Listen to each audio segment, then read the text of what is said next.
Morning. आज आहे Sunday, तर आज खूप दिवसांनी मच्छी खाण्याची इच्छा झालेली आहे. तर म्हटलं तुमच्याबरोबर पण शेअर करावं की मच्छीची रेसिपी माझ्या पद्धतीने, माझ्या म्हणण्यापेक्षा माझी आजी सासूच्या पद्धतीने मी बनवते. कारण मला मच्छी वगैरे काही येत नव्हतं आणि त्यात असं आहे की मी आहे घाटावरची, म्हणजे माझं गाव माहेरचं आहे सातारा आणि माझं लग्न झालं आहे मालवणी कुटुंबामध्ये. तर असं आहे की माझी पद्धत सगळी घाटावरच्या सातारा टाईपची आहे जेवणाची. आणि सासरची जी पद्धत आहे जेवणाची ती आहे मालवणी पद्धतीची. तर मला ते मालवणी पद्धतीचं जेवण येत नव्हतं, पण जसं मी सांगितलं तुम्हाला, माझ्या आजी सासू होत्या, आता त्या सध्या नाही आहेत, तर त्यांच्या पद्धतीने मी सगळं जेवण बनवते. कारण मला मालवणी पद्धतीचं सगळं जेवण त्यांनीच शिकवलेलं आहे लग्नाच्या नंतर, आणि माझ्या सासूनी आणि माझ्या नंदेनी शिकवलेलं आहे मला.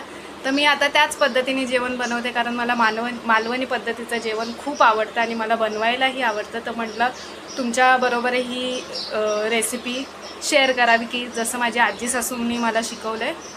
तर त्याचप्रमाणे मी तुम्हाला आज कोळंबीचं कालवण आणि अशा प्रकारे आमोहा आलेली आहे.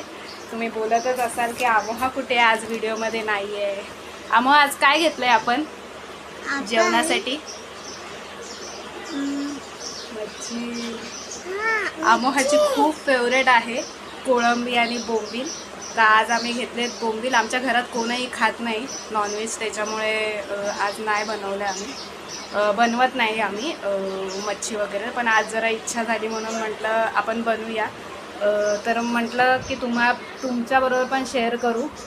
तर बघूया आता, तुमच्याबरोबर मी थोडीफार रेसिपी शेअर करीन. जर काय चुकत असेल तर तुम्ही नक्कीच मला कमेंटमध्ये सांगा. आणि मी विचार करत होते की माझ्या आजी सासूनी जे काही मला पदार्थ शिकवले त्याची एक सिरीज चालू करावी, ती तुमच्याबरोबर शेअर करावी. तर तुम्ही पण मला ती बघूया आपण. माझ्या आजी सासूनी जसं शिकवलं आहे मला त्याप्रमाणे तुमच्याबरोबर मी शेअर करीनच पदार्थ जे काही तिने शिकवलेत मला मालवणी पद्धतीने करण्यासाठी. आणि एवढं जेवण चविष्ट होतं मालवणी पद्धतीने, मला खूप आवडतं. आणि माझी पहिल्यापासून विश होते की मालवणी पद्धतीचं जेवण शिकावं, आणि देवाने मला माझी ती विश पूर्ण केली की मला मालवणी कुटुंबामध्ये लग्न करून पाठवलं आणि मला ती शिकण्याची संधी दिलेली आहे देवाने. आणि माझ्या आजी सासूंचा आत्ताच बड्डे झालेला आहे एप्रिलमध्ये, 15 एप्रिलला. तर खूप आठवण आलेली होती, तेव्हाच विचार केलेला त्यांनी शिकवलेली एखादी रेसिपी तुमच्याबरोबर शेअर करावी. तर आज जाऊन ती इच्छा पूर्ण होते. तर बघूया, मी अशा पद्धतीचे एक सिरीज काढेन की तुम्हाला माझ्या आजी सासूने शिकवलेले पदार्थ तुमच्यापर्यंत शेअर करण्याची. मला जमतात की नाहीत हे कमेंटमध्ये नक्कीच तुम्ही मला सांगा, आणि काही सजेशन द्यायचे असेल तर तेही द्या. आणि अजून काय म्हणायचं तर माझ्या आजी सासू माझ्यासाठी खूप जवळच्या होत्या. असं म्हणतात की सासू कधीच आई होऊ शकत नाही, पण माझी आजी सासू आणि माझी सासू माझी नेहमी आईसारखीच काळजी घेतलेली आहे. मी जशी त्यांची 3 मुलं आहेत, माझा नवरा, माझा दीर आणि माझी नणंद, अशी 3 मुलं आहेत त्यांना. त्याचप्रमाणे त्यांनी मला चौथी सून नसून मला मुलगी मानलेली आहे. आणि तशाच त्या माझ्यावर प्रेम करतात दोन्हीही, माझे आजी सासू आणि सासू. माझं बॉन्डिंग खूप चांगलं आहे त्यांच्याबरोबर. तर असेच प्रत्येक मुलीने आपल्या सासूला आई समजून राहावं, आणि प्रत्येक सासूने आपल्या सुनेलाही मुलगी समजून राहावं अशी इच्छा आहे. आणि प्रत्येकाने आपल्या आपल्या घरामध्ये खेळीमेळीचं असंच वातावरण ठेवा. आणि अजून काय म्हणायचं, चला तर मग बघूया आपण काय पुढे रेसिपी कशा तुमच्यापर्यंत पोचत आहेत आणि कसं गोष्टी करत आहेत. आता सध्या आजी सासू आमच्यामध्ये नाही आहेत, 2-3 वर्ष झाले त्या आमच्यामध्ये नाही आहेत आता. त्यांची आठवण सदैव राहतेच मनामध्ये. त्या खूप जवळच्या होत्या माझ्यासाठी, तरी खूप जवळच्या होत्या आजी सासू. माझं खूप प्रेम होतं, त्यांचंही माझ्यावर खूप प्रेम होतं. मला मुलीसारखं त्यांनी मानलेलं होतं. चला तर मग आता बघूया आपण त्यांच्याच आठवणीमध्ये केलेल्या काही रेसिपीज मी तुमच्यावर शेअर करत जाईन. आज त्यांनी शिकवलेला कोळंबीचा रस्सा मी तुम्हाला करून दाखवेन. रस्सा नाही, मालवणीमध्ये सार म्हणतात त्याला, तर ते सार मी कोळंबीचं सार तुम्हाला करून दाखवते आज. तर कंटिन्यू राहा व्हिडिओमध्ये. चला तर मग आता बघूया आपण. हे बघा, इथे घेतलेली आहे कोळंबी, थोडीशीच घेतलेली आहे कारण कोण खात नाही दुसरं, त्याच्यामुळे मी आणि माझी मुलगीच खाणार आहे. त्याच्यामुळे इथे कोळंबी साफ करून घेतलेली आहे. ह्याच्यातला काळा धागा काढायचा असतो, तो जर काढला नाही तर लूज मोशन होण्याची शक्यता असते. त्याच्यामुळे हा काळा धागा आपण काढून घेतलेला आहे, स्वच्छ धुवून घेतलेली आहे. अजून मॅरिनेट करायचे. इथे बोंबील मी धुवून साफ स्वच्छ केलेले आहेत आणि असं मध्ये कट देऊन ते असे पसरवून घेतलेले आहे, जेणेकरून ते फ्राय करताना जरा मोठे दिसतात, कारण हे जरा छोटेवाले हे आहेत तर ते फ्राय होत नाहीत. आणि मी त्याला एक माझ्या आजी सासूने दिलेली टीप होती मला, असे जर बोंबील आणले तर बोंबील खूप लुसलुशीत असतात, तर त्याच्यामुळे त्याला आपण स्वच्छ धुवून घेतलं. साफ केल्यावर बोंबीलला आपण मीठ लावून अर्धा एक तास असंच ठेवून द्यायचं आहे आणि नंतर मग ते स्वच्छ पाण्याने धुवून घ्यायचं. ह्याच्याने काय होतं की बोंबील चांगले कडक होतात. जे लुसलुशीत असतात बोंबील, जे फ्राय करताना जे आपण तेलामध्ये असे पलटतो त्या टायमाला ते तुटण्याची शक्यता असते, कारण ते खूप मऊ असतात, लुसलुशीत असतात. आणि फ्रेश जर असतील तर ते अजूनच लुसलुशीत असतात, तर ते तुटण्याची शक्यता असते, चुरा होण्याची शक्यता असते. अख्खे अख्खे आपल्याला असे भेटत नाहीत खाताना. मग त्याच्यासाठी माझ्या आजी सासूने दिलेली ही एक टीप आहे, ती तुमच्याबरोबर शेअर केलेली आहे की मीठ लावून ठेवायचं अर्धा एक तासासाठी, मग ते असे जरा कडक होतात आणि फ्राय करताना तुटत नाहीत. चला आता मग आता ह्याचं मॅरिनेशन जे आहे ते मी तुम्हाला दाखवते. इथे मॅरिनेशनसाठी मी साहित्य काढून घेतले. कोथिंबीर घेतली, कोथिंबीर बऱ्यापैकी जास्त प्रमाण ठेवा, धुवून घेतलेले आहे इथे कोथिंबीर. लसूण घेतलेला आहे, लसूणही जास्त घ्या, कारण जो लसणाने आणि अद्रकने जो उग्रपणा असतो, जो वास येतो मच्छीला, तो निघून जातो. त्याच्यामुळे लसूण आणि आल्याचं प्रमाण जास्त ठेवा. आणि मी 2 इथे मिरच्या घेतलेल्या आहेत छोट्या. तुम्हाला नको असतील तर नाही घेतल्या तरी चालेल, पण मी एक टेस्ट वेगळी लागते मिरच्यांनी मॅरिनेशनमध्ये, त्याच्यामुळे इथे मॅरिनेशनसाठी 2 मिरच्या घेतलेल्या आहेत मी. तर हे आता आपण वाटून घेऊया. बघू शकता आता हे वाटण, आपलं हिरवं वाटण तयार झालेलं आहे. इथे कोळंबीला थोडं पाणी सुटलं होतं, ते मी काढून घेतलेलं आहे. आणि जे मी बोंबील तुम्हाला सांगितले होते की ज्याला मी मीठ लावून अर्धा एक तास ठेवलं आहे, ते बघा आता किती कडक झालेले आहेत. असं एकदम पहिल्यांदा कसं हातात घेत होतं तर एकदम लुसलुशीत होते, कापताना कापायलाही जमत नव्हते, पण आता मी सरळ हातात असे उचलून घेऊ शकते. हे अशा प्रकारे ते म्हणजे तेलात फ्राय करताना तुटत नाहीत. तर आपण आता ह्याला मॅरिनेट करून घेऊया.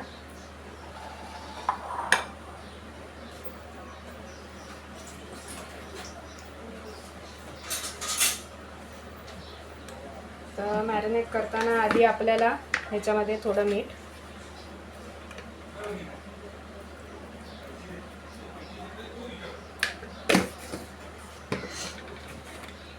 थोडी हळद पण आपल्याला ह्याच्यासाठी जो वशाट वास येतो मच्छीला, त्याच्यासाठी आपण हे हळद टाकतो. हळदीने जो वशाट वास आहे तो निघून जाईल. आता ह्याच्यात आपण हे जे हिरवं वाटण तयार केलेलं आहे ते टाकूया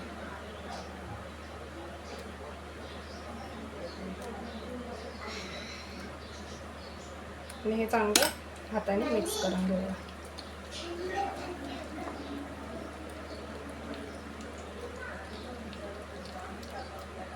आता हे आपण मॅरिनेट करायसाठी ठेवून देऊया. तोपर्यंत आपण बाकीचं साराचं जे वाटप असतं ते बनवून घेऊया. अशा प्रकारे हे मिक्स झालेलं आहे आणि हे आता आपण झाकून बाजूला ठेवून घेऊया. अशाच प्रकारे आपल्याला ह्यालाही लावून घ्यायचं आहे. जसं कोळंबीला मॅरिनेट केलं तसंच आपल्याला ह्यालाही मॅरिनेट करायचं आहे.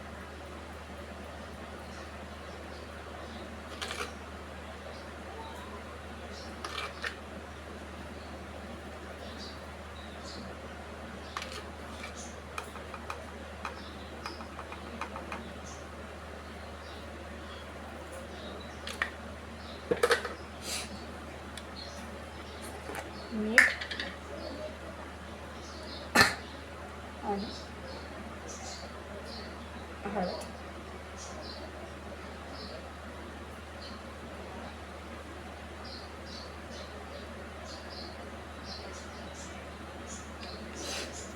ते लावून घेऊया आपण ह्याला.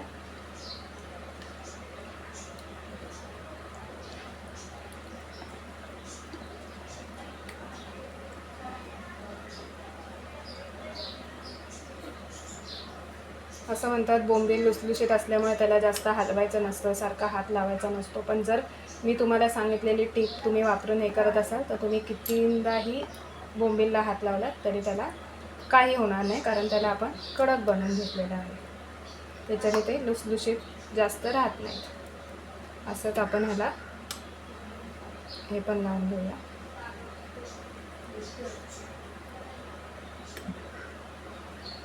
ह्या वाटपामध्ये आपण मिरची घातली होती, त्याच्यामुळे तुम्ही जर मसाला जरी नाही टाकलात तरी पण चालणार आहे. पण जर तुम्हाला मच्छी तिखट खायला आवडत असेल तर तुम्ही थोडासा मसाला याच्यात वापरू शकता. वाटप चांगलं लावून घ्यायचं ह्याला, जेणेकरून फ्राय केल्यावर त्याची जी आतली चव असते ती छान लागते.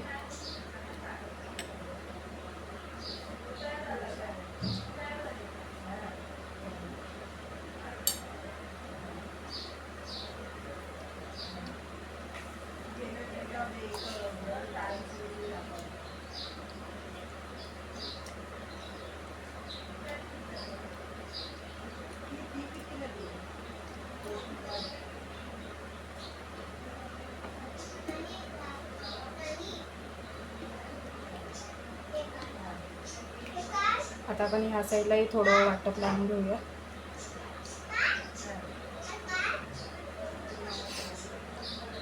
माझी आजी सासू जेव्हा हे मच्छीचा ज्या दिवशी करायची त्या दिवशी ती एवढी खुश असायची, कारण त्यांना खूप आवडायची मच्छी. त्या सकाळी सकाळीच जायच्या, मच्छी आणायच्या. त्या एवढ्या वयस्कर होत्या, 84 वयाच्या होत्या तेव्हा. पण तरी त्या एवढ्या वयस्कर असून सुद्धा खूप मेहनती होत्या. कधी त्या कामासाठी असा आळशीपणा नव्हता. आणि असं म्हणतात पूर्वी ज्या जुन्या वयस्कर ज्या लेडीज आहेत त्यांना कधीच कामाला कधी आळशीपणा त्यांनी केलेला नाही आहे. त्याचप्रमाणे एवढा वयस्कर असून आम्हाला लाज वाटायची खूप त्या टायमाला, की आम्हाला एवढा थकवा येतो थोडंसं काम केलं की. पण त्यांची एनर्जी आमच्यापेक्षाही जास्त असायची त्या टायमाला. त्याच्यामुळे मला खूप कौतुक वाटायचं त्यांचं, आणि मला शिकायलाही आवडायचं त्यांच्याकडून सगळ्या गोष्टी, कारण त्या खूप छान पद्धतीने शिकवायच्या. चला तर मग आता हे झालेलं आहे आपलं मॅरिनेट. हे आता आपण सोडून देऊ, बाजूला ठेवून देऊया. हे दोन्ही पण जे मॅरिनेट झालेलं आहे, आपली कोळंबी पण आणि आपला बोंबील पण. चला तर मग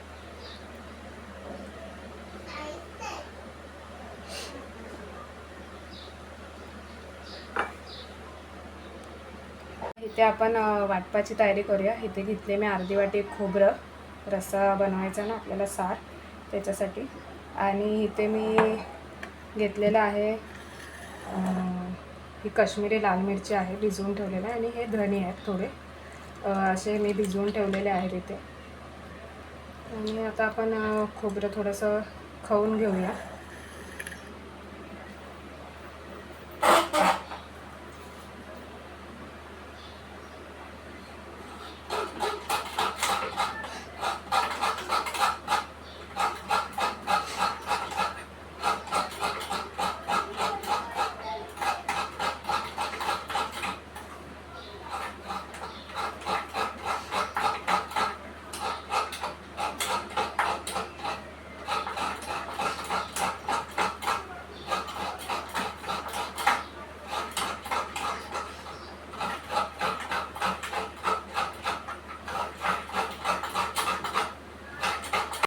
आता आपण इथे कांदा, एक मीडियम साईजचा कांदा घेतलेला आहे, तो कापून घ्यायचा आहे वाटपासाठी, कोळंबीच्या सारासाठी.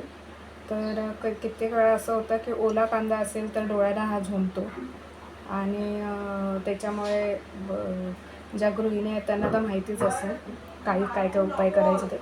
पण ज्या नवख्या गृहिणी आहेत, ज्या नवीन नवीन जेवण करायला शिकतात आहेत, त्यांच्यासाठी एक टिप सांगते.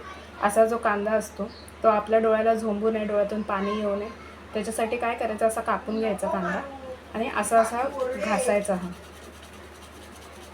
हा जेव्हा घासू ना, तेव्हा घासल्यावर ह्याच्यातून थोडंसं ओलसरपणा निघेल. तर असं घासून घ्यायचा आणि पाण्याखाली धुवून घ्यायचं. आणि पाण्याखाली, नळाखाली धुतानासुद्धा असा घासत राहायचा, जेणेकरून त्याच्यातला थोडा तिखटपणा निघून जातो आणि कापताना आपल्याला डोळ्यांना त्रासही होत नाही. तर मी आता हात धुवून घेते आणि आता कांदा आपण चिरून घेऊया. चिरताना माझ्या डोळ्यात थोडंही पाणी आलेलं नाही. कधी कधी सवय ज्यांना होते जेवण बनवायचे त्यांना नाही येत पाणी, पण ज्या नवख्या आहेत, ज्या गृहिणी आहेत, ज्या नवीन नवीन जेवण बनवायला शिकतात आहेत, त्या कांदा कापायला खूप कंटाळा करतात ह्याच गोष्टीमुळे, कारण कांदा तिखट लागतो डोळ्याला. तर त्यासाठी आपण अशा पद्धतीने ही टीप तुम्ही वापरू शकता, मी सांगितलेली.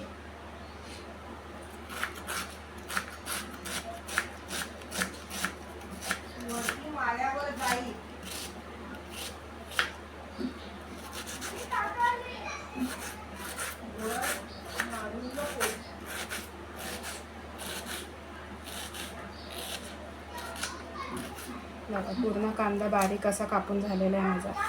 पण माझ्या डोळ्यात थोडंही पाणी आलेलं नाही आहे आणि तिखटही लागला नाही. कदाचित मला सवयीप्रमाणे तिखट लागला नसेल, मला कांदा कापण्याची सवय असल्यामुळे. पण तुम्ही ही टीप वापरू शकता. जर तुम्ही नवीन गृहिणी असाल, नवीन स्वयंपाक करायला शिकत असाल, तर तुम्ही ही टीप नक्कीच वापरा आणि मला ह्याचा फायदा झाला की नाही तुम्ही सांगू शकता.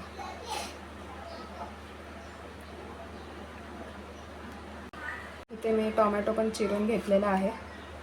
बारीक चिरण्याची गरज नाही, कारण आपल्याला ह्याची प्युरी बनवून घ्यायची आहे.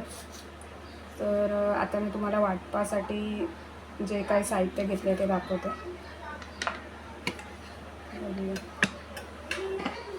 तर इथे मी घेतले ओला नारळ खवून घेतलेला आहे, बघू शकता. इथे कांदा घेतलेला आहे एक मीडियम साईजचा. लसणाच्या पाकळ्या घेतल्यात. या थोड्या कमी प्रमाणातच घ्यायच्यात, कारण आपण जे मॅरिनेट केलेलं होतं त्याच्यासाठी आपण लसूण आणि आलं खूप वापरलं होतं. त्यासाठी लसणाच्या थोड्याच पाकळ्या घ्यायच्या सारासाठी. आणि इथे हळद घेतलेली आहे. आणि हे जे तुम्हाला दाखवलं मी आता, हे पण धने आणि जी मिरची आपण घेतलेली आहे, काश्मीरी लाल मिरची, ती बऱ्यापैकी नरम झालेली आहे. तर आपण आता हे सगळं वाटून घेऊया.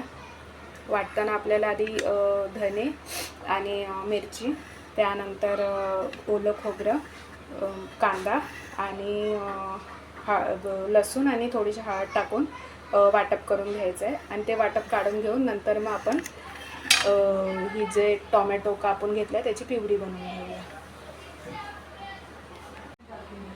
बघू शकता इथे मी आता वाटून घेतलेलं आहे. वाटून बघा किती छान ऑरेंज कलर, असा केशरी कलर आलेला आहे. या केशरी कलरचा एक किस्सा सांगावा असं वाटतं. माझ्या लग्नाच्या आधी आमच्या बाजूला एक काकी राहायच्या. त्या दरवेळेस जेव्हा पण त्या मच्छीचं सार करायच्या तेव्हा मला आवडायचं म्हणून त्या मला आणून द्यायच्या. त्या प्रत्येक वेळेला आठवणीत ठेवून आणायच्या. तेव्हा मला विचार पडायचा की असा केशरी रंग साराला का येतो. मी प्रयत्न केला एक दिवस बनवण्याचा, तर माझा काय तसा केशरी कलर आला नाही.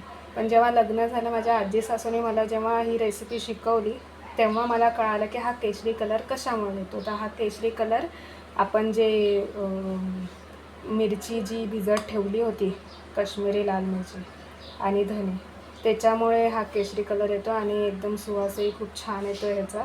आणि ह्या वाटपामुळे खरं जे सार आपण बनवतो त्याला टेस्ट येते.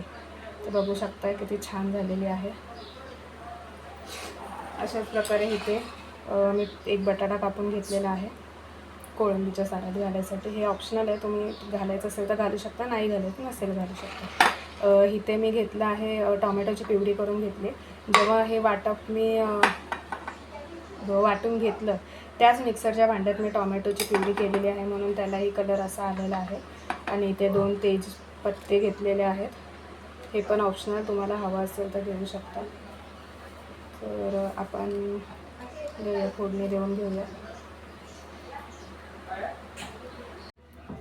तुम्ही इथे बघू शकता मी हा कांदा कापून घेतलेला आहे. तर ह्याच्याबद्दल सांगते की जर असा फोडणीसाठी आपण कांदा कापून घेतला, माझी आजी सासू नेहमी कोणताही पदार्थ बनवायचा असेल, चिकन असू दे किंवा कोणत्याही भाज्या असू दे, वाटपाच्या भाज्या असू दे, मच्छी असू दे, काही असू दे, त्यासाठी असा फोडणीसाठी कांदा ती कापून घ्यायची. आणि तेव्हा मला असा विचार पडायचा की हे प्रत्येक वेळेला असा कांदा का कापून घेतात फोडणीसाठी. तर जेव्हा मी पण असं करायला सुरुवात केली की मी फोडणीसाठी असा कांदा कापून घ्यायची, त्या टायमाला भरपूर टेस्ट यायची. कदाचित मालवणी पद्धतीच्या जेवणाला टेस्ट ह्या अशा छोट्या छोट्या गोष्टींमुळे येत असावी असं माझं म्हणणं आहे. त्याच्यामुळे जर करता तुम्ही कोणती रेसिपी, तर अशा छोट्या छोट्या गोष्टी ज्या आहेत, पद्धती आहेत, त्या फॉलो करा. नक्कीच तुमच्याही जेवणाला टेस्ट येईल आणि मीही ती पद्धत फॉलो करते. तर चला तर बघूया. आपण ठेवून घेतलेले आहे. थोडीशी गरम झाल्यावर आपण त्याच्यात तेल घालून घेऊया.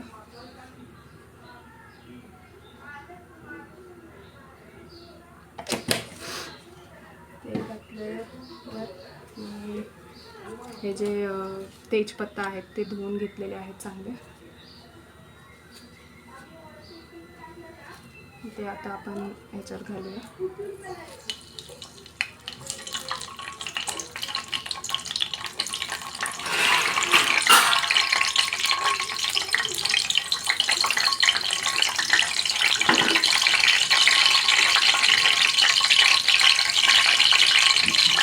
नंतर आपण फोडणीचा जो कांदा आहे तो घालूया. थोडा गोल्डन ब्राऊन होईपर्यंत परतून घेऊया.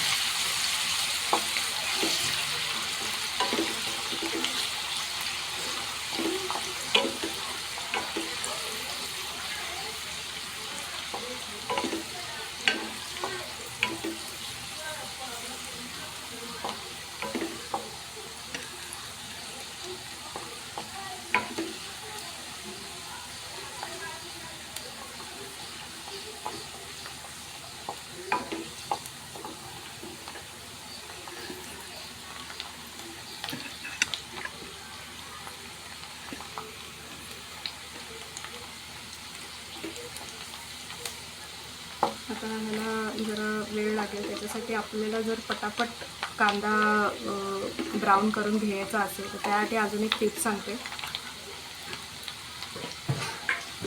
ह्याच्यात आपण थोडंसं एक चिमूटभर मीठ टाकायचं. त्याच्यामुळे काय होतं, कांदा लवकर मऊ होतो आणि लवकर फ्राय होतो, आपला टाईम वाचतो.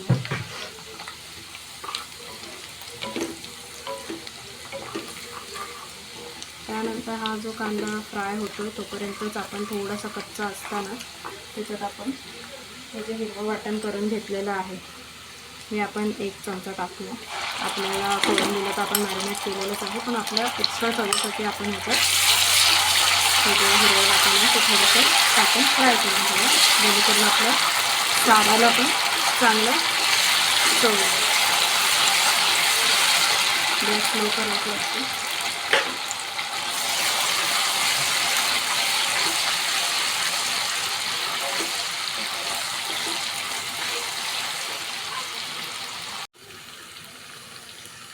आता हे आपलं सगळं भाजून झालेलं आहे, थोडंसं तेलात फ्राय करून घेतलेलं आहे. आता ह्याच्यात आपण घालूया टॉमॅटोची प्युरी.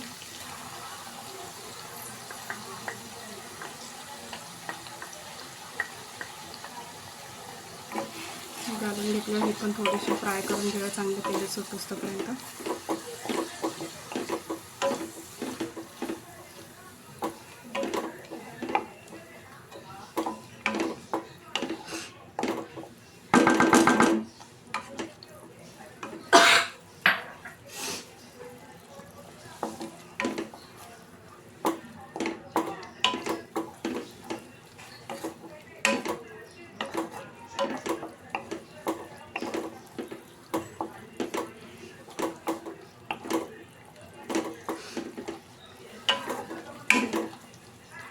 आलेत. आता आपण हे वाटण घालून घेऊया.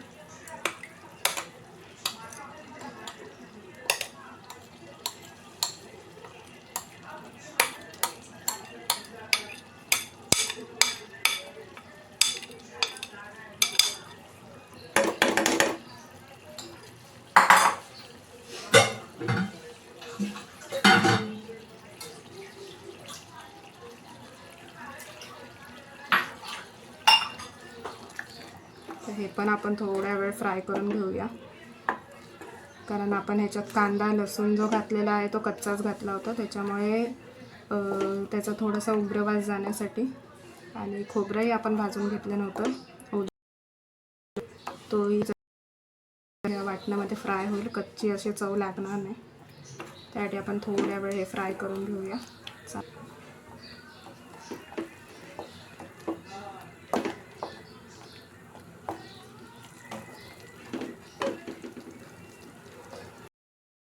मॅरिनेट झालेले आहे. तर ह्या टायमाला आपण इथे आता थोडासा लिंबाचा रस घालून घेऊया, थोडं मिक्स करूया. तुम्ही हा लिंबाचा रस आधी मॅरिनेट करतानाही लावू शकता, पण मी हा आत्ता घातलेला आहे कारण मला आंबट चालत नाही थोडंही, पण तरी बाकीची लोक खाणार आहेत घरातले म्हणून थोडंसं टाकलेलं आहे मी लिंबू. आणि आपल्याला सारामध्ये कोकमही घालायचं आहे नंतर, त्याच्यामुळे थोडंसं लिंबाचं प्रमाण कमीच ठेवलेलं आहे मी.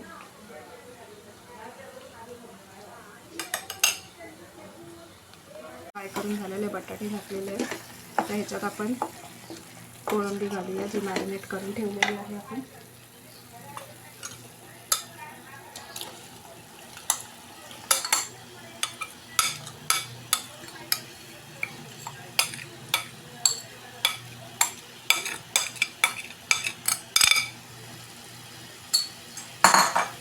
आता ही कोळंबी जी आहे ती आधी आपण थोड्या वेळ ह्या वाटणाबरोबरच फ्राय करून घेऊया.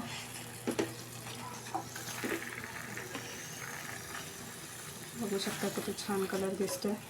आणि ह्याच्यात आपल्याला मसाला टाकण्याची गरज नाही, कारण जे मी वाटण केलेलं आहे त्याच्यात जी काश्मीरी लाल मिरची टाकली तिला स्वतःचा असा तिखटपणा थोडासा असतो, त्यामुळे मसाला टाकण्याची गरज नाही. आणि मी जे हिरवं वाटण केलं त्याच्यातही 2 मिरच्या टाकल्या होत्या, त्याच्यामुळे आपल्याला मसाला टाकण्याची गरज नाही आहे. ते थोड्या वेळ मी फ्राय करून घेतले. आता जे हे वाटणाचं पाणी आहे ते मी घालून घेते याच्यात.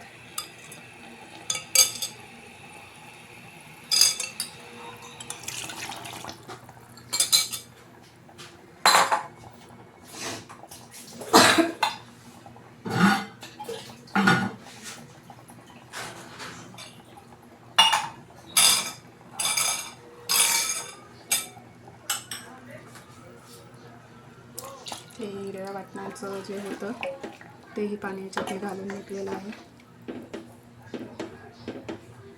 बघू शकता किती टेम्पटिंग दिसतं हे. आत्ताच माझ्या तोंडाला पाणी येतं. आता ह्याला चांगली उकळी येऊस तोपर्यंत आपण ठेवूया. तुम्ही तुमच्या पद्धतीने तुम्हाला जेवढं रस्सा हवा आहे तेवढं पातळ तुम्ही पाणी घालून करू शकता. आता हे ते थोडंसं हे घट्ट झालेलं आहे, तर मी ह्याच्यात थोडंसं पाणी घालते कारण आम्हाला थोडा रस्साच हवा आहे.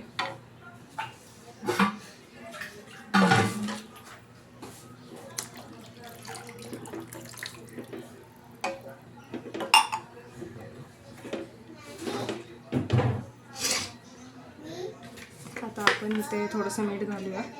मीठ जरा कमीच घालायचं आहे कारण आपण कोळंबीला मॅरिनेट केलेलं आहे मीठ, त्याच्यामुळे मीठ जरा कमी घालायचं. आता हवं तर तुम्ही नंतर टेस्ट करून बघू शकता, पण आधी कधीही मीठ कमीच घाला, नंतर टेस्ट करून बघा. जर मीठ कमी वाटलं तर घाला, आधीच जास्त घातलं तर तुमची एवढी सगळी मेहनत वाया जाईल. बघू शकता आपले झाले. आता आपण हे शिजायसाठी ठेवतो, तोपर्यंत आपण आपली बोंबील जे आहेत मॅरिनेट करून ठेवले ते आपण फ्राय करून घेऊया.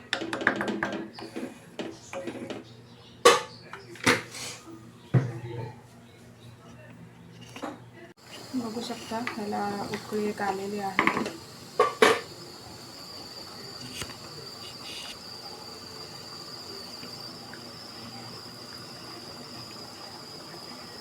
तर ह्याच टायमाला 2-3 उकळ्या आलेल्या आहेत. ह्याच टायमाला मी ह्याच्यात कोकम टाकते.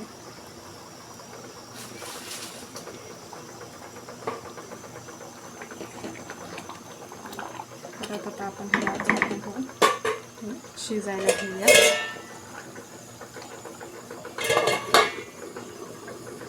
अशा प्रकारे आपला हा सार तयार झालेला आहे, कोळंबीचा सार. तर ह्याच्यात आपण वरतून थोडीशी कोथिंबीर घालूया.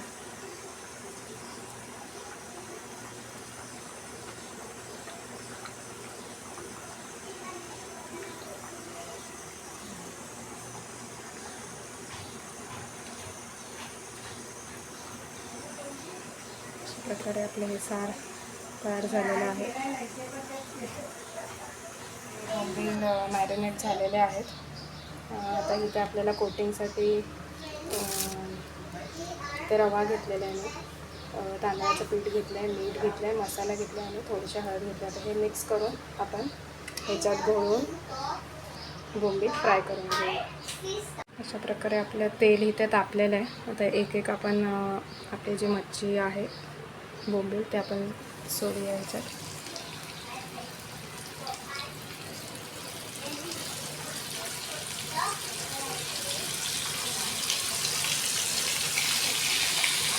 बघू शकता इथे. आता मी मच्छी तुम्हाला पलटून दाखवते. बघा किती कडक आहे. अशी कडक मी मगाशी तुम्हाला टीप दिल्यामुळे ती अशी कडक झाली, लुसलुसीत राहिलेली नाही आहे. नाहीतर बोंबील एवढे लुसलुसीत असतात की जे असे पलटायला पटकन जमत नाही. मी तुम्हाला जी टीप सांगितलेली होती, मीठ घालून 1 तास मीठ ठेवलं होतं, त्याच्यामुळे ही चांगली कडक झालेली आहे. त्याच्यामुळे ती उलटताना काही प्रॉब्लेम होत नाही आहे.